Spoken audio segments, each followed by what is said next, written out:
चले, तो आज हम लोग देखेंगे क्लास किसका,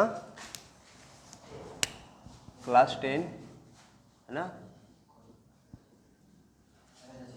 मैथ चैप्टर कौन सा देखेंगे, चैप्टर 2।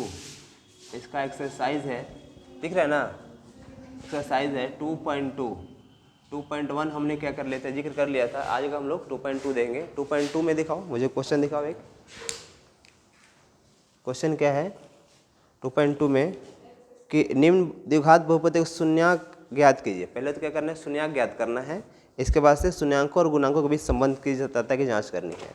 तो हम लोग क्या निकालेंगे, पहले इसका तो इसका गुणनफल निकालेंगे ना।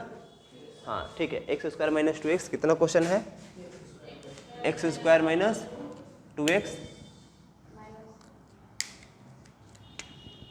X square minus 2x minus 8 है, ठीक है ना, यही क्वेश्चन है ना। ठीक है, इस क्वेश्चन को क्या करना है, तो पहले तो इसका गुणनखंड निकालेंगे। गुणनखंड निकालेंगे इन द सेंस ऑफ, मतलब इसका हम लोग इसका फैक्टर करेंगे। इसका तो फैक्टर करने के लिए क्या करते हैं, सबसे पहले हम लोग 8 का फैक्टर करते हैं। ठीक है, मतलब 8 को देखते हैं कि प्लस और माइनस करने, मतलब पहले तो इसका गुणनखंड निकालेंगे, मतलब कि 8 किससे किससे फैक्टर होता है। तो एक तो पहले एक से और 8 से मतलब मल्टीप्लाई करेंगे तो 8 आएगा। ठीक है, 8 आने का शर्त हमारे पास, और 8 और 1 है, और कुछ शर्त है, हाँ और शर्त है हमारे पास 2 और 4 है, और 4 और 2 है, ये हमारे पास शर्तें हैं। ठीक है, इन शर्तों को देखते हुए हम लोग क्या करेंगे, इसको प्लस और माइनस करने के बाद में कितना आना चाहिए, 2x आना चाहिए। तो बताओ हम लोग 1 + 8 करेंगे तो कितना आएगा। सबसे पहले हमने 8 को क्या किया, 8 को फैक्टर देखा। ठीक है, 8 आने का शर्त क्या है, 1 × 1 × 8 है, 8 × 1 है, 2 × 4 है, 4 × ठीक है 2 है।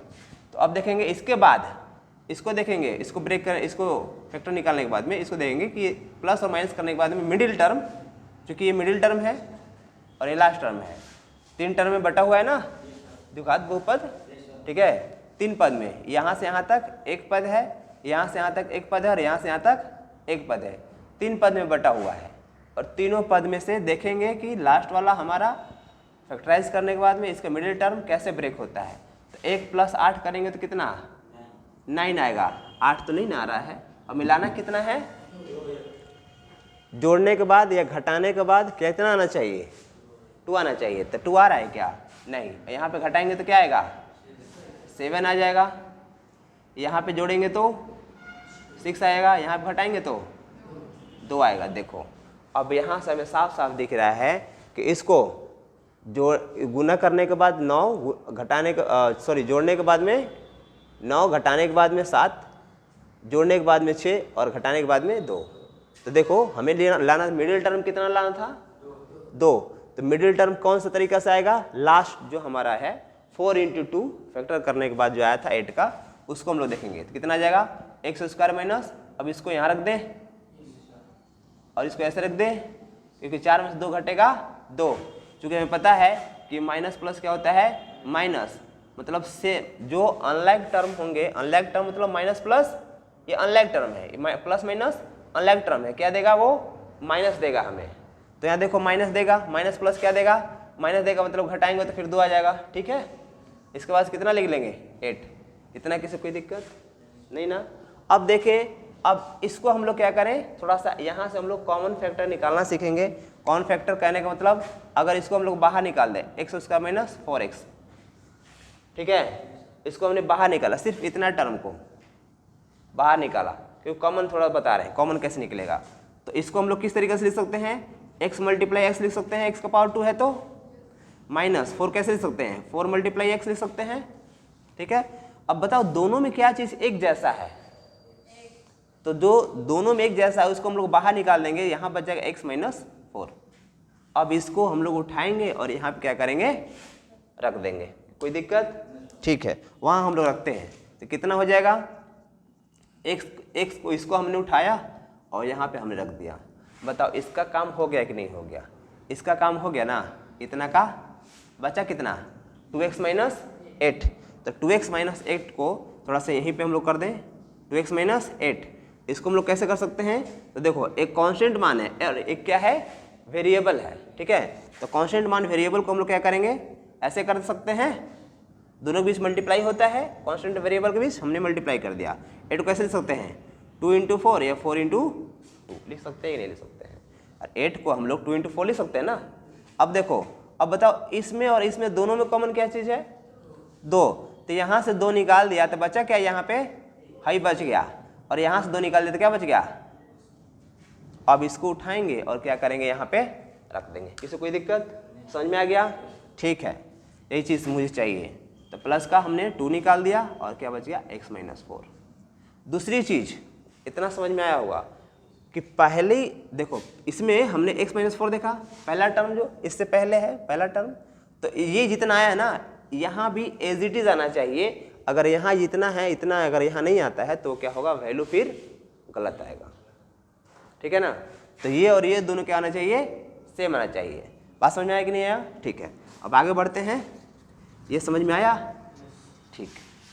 अब आगे क्या करेंगे, अब देखो ये और ये दोनों एक साथ रखेंगे तो x - 4 हो जाएगा, और ये x और +2, ये किसको क्या करेंगे, एक साथ रखेंगे तो x + 2, ठीक है। अब इसको 0 के बराबर कर देंगे तो हमारे पास जो शून्यक आएंगे वो क्या आ जाएगा, शून्यक x - 4 बराबर कितना, 0। इसको भी कर लेंगे, x + 2 बराबर 0। इसको निकालेंगे तो ये दूसरी साइड जाएगा तो 4 आ जाएगा, और ये कितना आ जाएगा, -2 आ गया। तो हमें शून्यक कितने मिल गए, 2 शून्यक मिल गए इस पोलिनोमियल के। कौन कौन से इस पोलिनोमियल कौन कौन से मिले शून्यक, तो x बराबर एगो 4 मिला, एगो -2 मिला। x का वैल्यू यही ना 2 मिला, ठीक है। अब ये हमारे 2 शून्यक मिल गए। दूसरा का चीज़, वहाँ अगर देखें तो किस टर्म में है, ये वाला किस टर्म में है, तो देखेंगे उसको, तो ax² + bx + c के फॉर्म में है। ये x² + bx + c बराबर 0। कुछ समझ में आया, ये इसका जनरल टर्म है, किसका, द्विघात बहुपद का, क्या ये जनरल टर्म है, तो इस रूप में है, ठीक है।